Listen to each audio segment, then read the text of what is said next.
Has the question occurred to you, if for every action there is always an equal and opposite reaction, then how does anything ever get moving? Why don't the forces just cancel each other out to zero, wouldn't they? It all depends on how you define your system.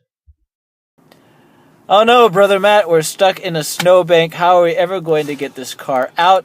Well, why don't we just push on it? Good idea, Brother Matt. Let's do that. Why aren't we moving?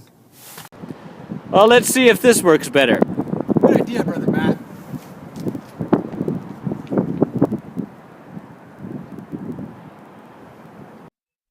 In the example that you just witnessed, Brother Matt first tried to push on the car from within the car, and we didn't go anywhere.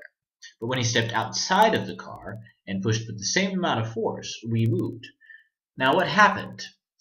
In the second case, he stepped outside of the system of the car.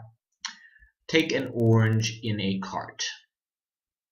The dashed line that you see here defines the system, limits the system to this orange.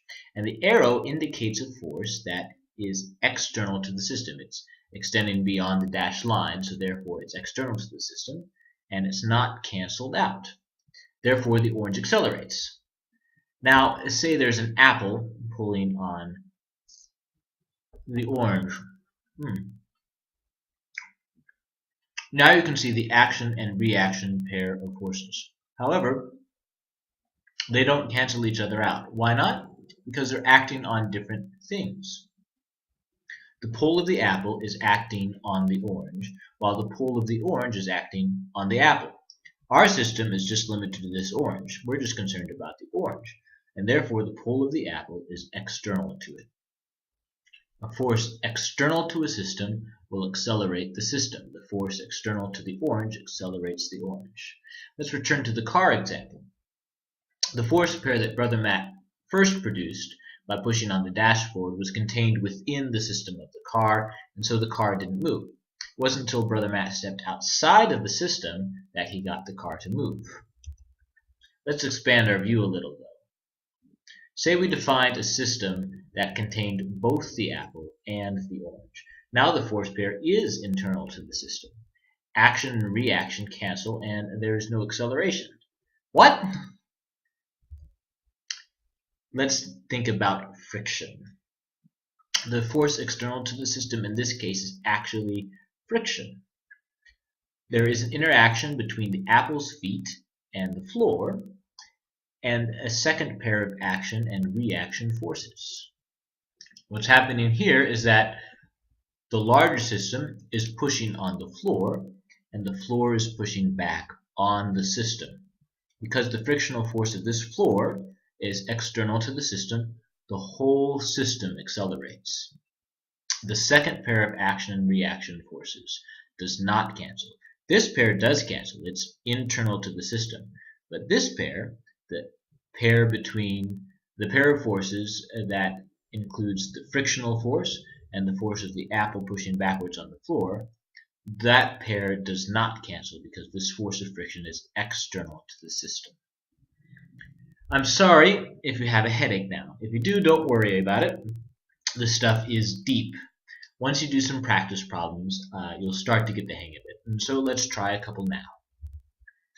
When lift equals the weight of a helicopter, the helicopter climbs down, climbs up, hovers in mid-air, or none of the above. Pause the video now to determine your answer.